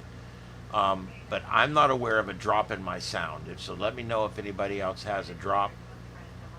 Um, yeah, as far as my volume level, I'm all the way up. I mean, I'm literally all the way up there. And yeah, I'm maxed out there as well on the Scarlet. So yeah, that's what I've got for volume. I'm redlining right there. I could probably dial a little more out of it if I needed to, but I really don't want to go any higher unless I absolutely need to. Let's see here. Nope, that's dialed up.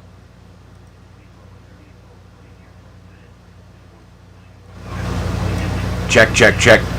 Okay, there we go. I just poured on what little bit I had left over on the system side. How's that? Can you guys hear me okay, or is it overmodulated? Also, let me know if I sound overmodulated as well. Sounds good there? Okay, very good. All right, I just want to make sure. Um, I know it. My air conditioner sucks, and I'm working right now on. We're going to be processing my audio in real time. We're working on that. It's going to be a process in my computer that's going to take out most of that air conditioner sound in real time, but I don't have it in there right yet. Um,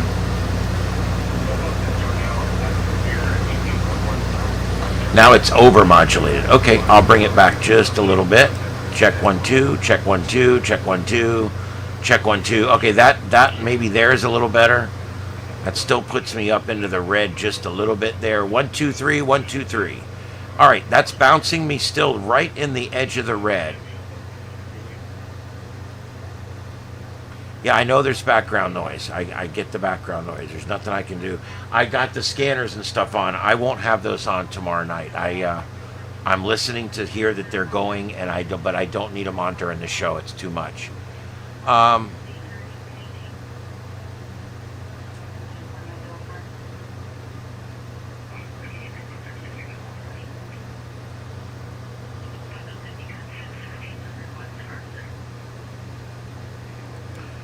okay, so let me go back, and I will. Uh, I'll go back and I'll adjust this back to right where it was before. There we go. And I'll adjust this back to where it was before. And you guys can tell me now, what do you think about that? That is back to where everything was before I started messing with it right there. 1 2 3 4 5. 1 2 3 4 5. How's that, guys? All right. That I just put the two settings that I messed with back, so that should put me back where I was. Okay. All right, I want to thank everybody for being here. I'm going to stay on for just a few more minutes. We've been on for 1 hour and 44 minutes. This is Starship Adventures, and we are live tonight in North Fort Myers, Florida, and we broadcast 6 nights a week from here in Starship Studios. Tonight, we have 8 simultaneous live streams going out right now. 8 going out from this room right here over fiber optic. And it is amazing that we're able to do that. In the old days, there's no way that Comcast would have ever kept up with that. Um, there's just no way in hell.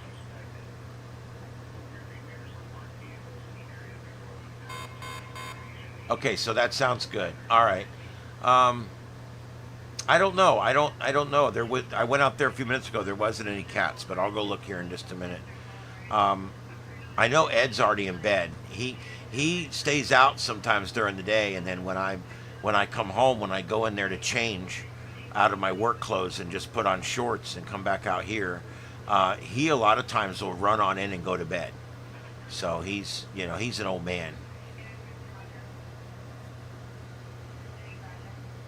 I know Mama's probably outside there. She's always out there. She lives in the little breezeway here between the studio and the house. Mama, she basically lives here in that spot. Um,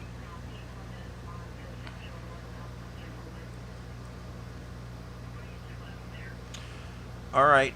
Yeah, I don't know what else with that. All right. So, and now I'm getting the not enough video. YouTube is not receiving enough video to maintain smooth streaming. I don't know why it does that when everything I'm showing here shows that I'm cooking with gas. Um,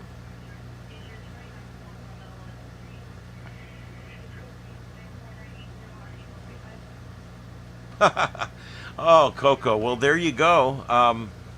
Yeah, ham radio is a fun thing if you're into science and radios and stuff. If you were that kid that always had to have the two-way walkie-talkies like me, the stupid ones from Radio Shack, never worked right. Um, if you're into communication, it's for you. If you're a prepper and you're into all those things that put you a rung above everybody else, that's another place where ham radio really is great. If you're competitive and you like to compete and you're getting too old to run and jump, contesting in ham radio is a lot of fun. Radio sport they call it, and that can be a lot of fun. So there's a lot of different things in ham radio. I know a group right now that there's a place up in North Florida up there where there's hundreds of people that live in this tight community, and they put up a tower, and a ham radio guy there coordinated all this. They started a radio club, not a ham radio club, a radio club, and they're helping people get their GMRS license. And like half the park now has a working radio and a charger in their house, and it's becoming this like phenomenon. And I think it's so cool because these radios are literally so cheap. You can buy I don't know where my old radio went, but you can buy any of this one here. You can buy these radios like this right now for $20. $20. And they work on GMRS, they work on FRS, they work on ham radio, they work on marine band, they work just about anywhere, and on any frequencies that are in UHF and VHF. And for $20, and it comes with the charger and the earpiece and the antenna, it all comes with it. And then you can charge it so easily. Most of them even come with a charging cable now with them. And the program is free. So you can charge this thing up, have it ready, and you can have your friend down the street that's maybe a half a mile away, and you guys could very easily, with a little antenna on your roof, have it to where you could have crystal clear conversations with each other, even in a mile or two away, with a couple of these radios. It's all about the antenna. Um, but so there's a lot of reasons to get into ham radio. You can get in it to get into it socially. There's a lot of social clubs and different things ham radio people do. There's field days. There's education stuff with kids. There's a lot of different stuff to do in ham radio. But yeah, it's fun stuff. And it's cheap to get in. $35 for your license, $35 for GMRS, $35 for ham. They give you the questions and the answers for the test for the one, and GMRS doesn't even have a test. And it's $35 and it's good for 10 years. So you can't really go wrong. And then your first radio is $20 from the Baofeng company. And you're all set. 1,000 channels, talks to everybody, does everything. And then you can easily, with $150, buy you a mobile radio for your car, or you could buy that little bracket system I got here for under $50 to put one of these in your car with a magnet mount antenna on the trunk lid. There's so many cool things you can do. And I wrote a document. God bless America if I'm going to be able to find it. Let me see if I can find it real quick. I don't know.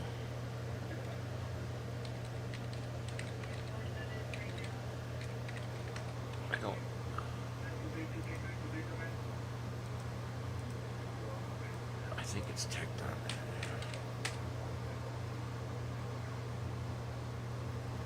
No, that's.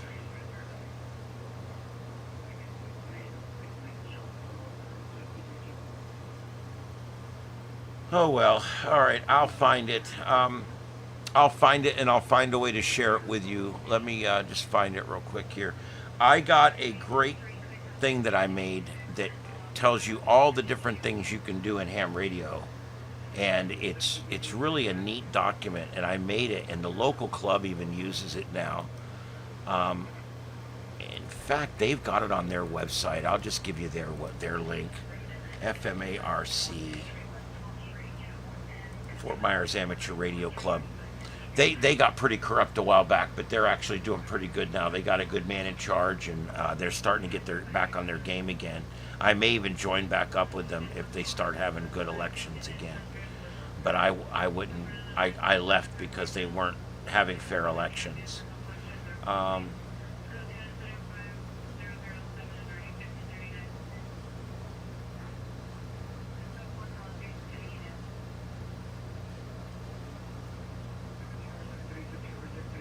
there it is. Quick reference guide.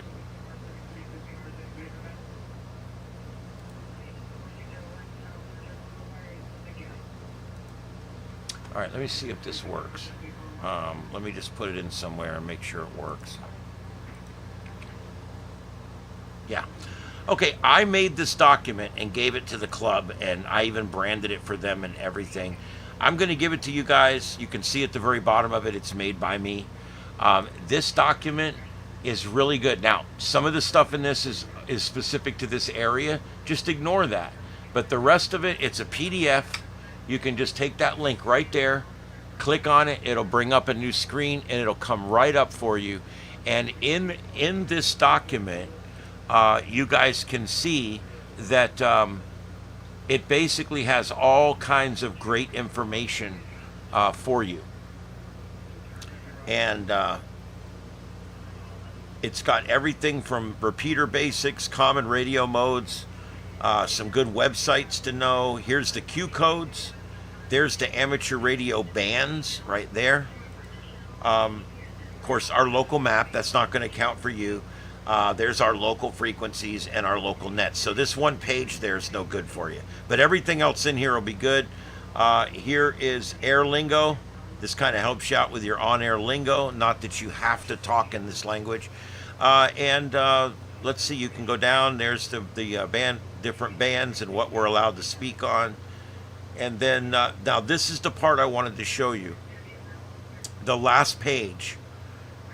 It's the 10 things that you can do right away in ham radio. And then once you get going, then what? And you can do all of these things.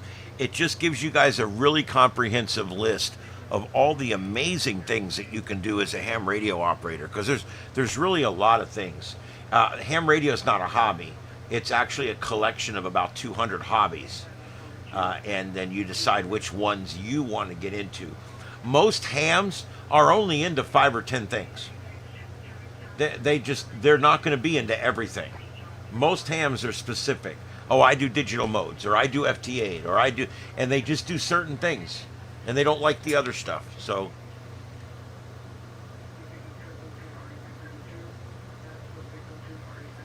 man, I'm dehydrated. All right. But yeah, that's a good quick reference guide that I made up a couple years ago, but it's still all very valid information there for you. All right, I'm checking to see if there's anything coming up. Just Tel Aviv.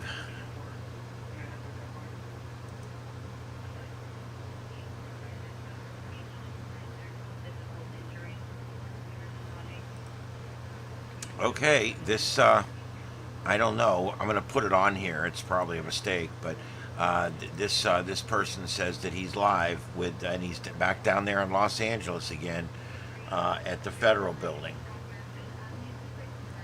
And it is live, so I'm putting it up.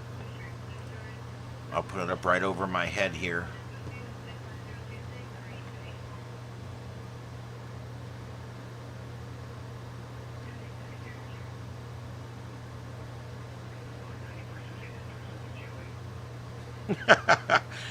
In his chat room, somebody put in there, dude, just go get a job. It's easier.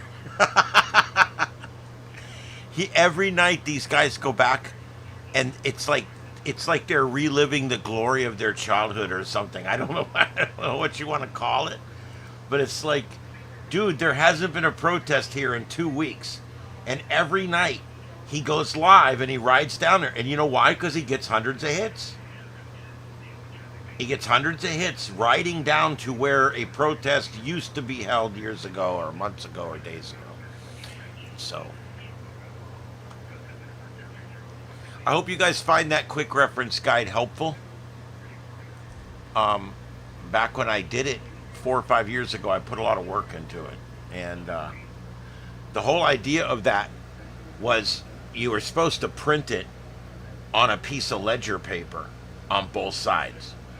And I eventually wanted to get those printed on, you can get stuff printed now on like waterproof paper. And it's thick, like card paper. And I wanted to have that printed on like plastic, like waterproof paper, whatever you want to call it. And that way it would lay on your desk and it would have all that on it. And then you could flip it over and it would have all the other stuff on the back. And you'd have every single thing right there.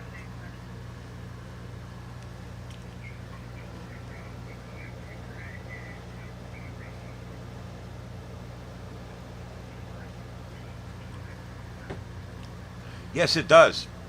Yeah, I know several people that have found jobs based on what they learned as ham radio operators. Yep. No, absolutely. Yeah. I also know some ham guys that they did the electronics first and then got into ham, and I know some the other way around. So it's pretty cool how that works.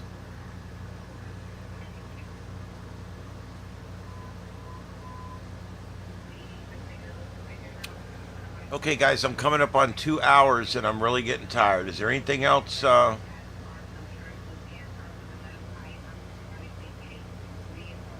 Yeah, I don't know how they decide who gets the tent spots and who doesn't. Um,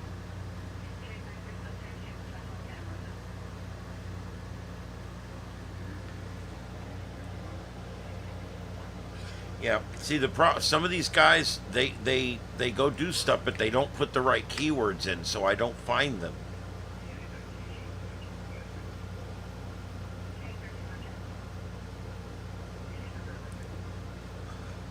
Ugh. Okay, yeah, I found his channel. He is currently not live, but I'm going to keep an eye out for when he does go live. There's also Portland Andy out there. He does stuff too. Um, no problem, Victor. I love doing it, man. You know, I do enjoy this, or I wouldn't do it every night like this. Um, I've gotten to where I could do the screens and stuff pretty quick, and it's better when I'm not tired. This last week I've been a lot more tired than normal because of all the extra stuff I've got going on right now. But that's okay. I got everything going. I think. Let me take a check here. I think we're still up on all of our channels. Let me see here.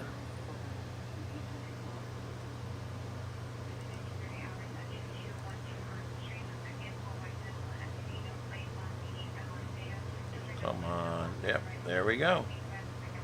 7. Just so you guys can see it for yourself, there is my broadcast screen. And this shows you all of my lives. And look at that. I currently have 7 lives up on this channel, and I have 1 up over on Starship After Dark. So a total of 8 broadcasts going out live right now. So that's pretty cool. I have to admit that's really not bad. And we'll see what our numbers end up. This does help my numbers each day. If I can keep all these screens going, it does help my numbers. So we'll see how it does. All right, I'm going to check the chat room one last time. If there's anything else you guys would like to say, put it in the chat room. I just rolled over 2 hours tonight. I've been on for 2 hours now. Um, oh, Vesuvius is blowing up, huh? I know we've got... I know right now we've got Etna going, and it's bluing at the top up there, and it's moving all the way down the side. But yeah, I don't know. I haven't seen anything on Vesuvius. Let me take a quick peek here. Pull that up real quick.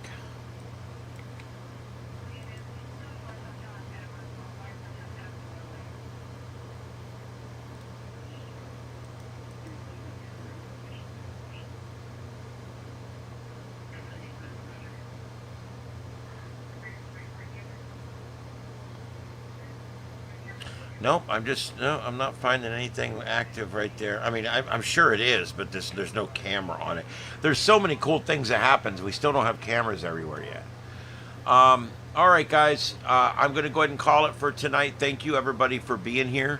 I really do appreciate it. This is Starship Adventures live from North Fort Myers, Florida, in Southwest Florida. And we are here 6 nights a week. We'll be back tomorrow night. Please go give us some love on our other channels. Just stick one on and let it run overnight. It really helps us a lot. Throw a thumbs up on there, and it really does help us out to get some algorithmic help on some of this stuff. But yeah, just throw something on and just leave it playing overnight. It don't hurt nothing. And there you go. Make sure you give us a subscribe if you're not already subscribed. All right, guys, thank you very much. Thank you, The Lone Silencer and Deploribus. Thank you, Deploribus Unum. I like that. And Coco and Victor and Galactic and everybody that's come in. I haven't seen there's like 2 or 3 people we've been missing for like 4 days now. I don't know what's going on. I'm trying to think. Anyway, we'll hopefully catch back up with them again. All right, guys, it's been fun. It's been fun. All right, we'll see you guys tomorrow night, and we'll talk some more about. I was going to say a little bit more about Cracker Barrel. I'll save it for tomorrow night. I think they've done the right thing here by reversing course, and I'm hoping that they continue to do the right thing here. The mini deplorables. I remember that. All right, guys, have a good night out there, and have a safe tomorrow. My name's Ian. This is Starship Adventures, the sights and sounds of Earth, live from North Fort Myers. We'll see you guys tomorrow, same time, same channel, 7-3, everybody, 7-3s.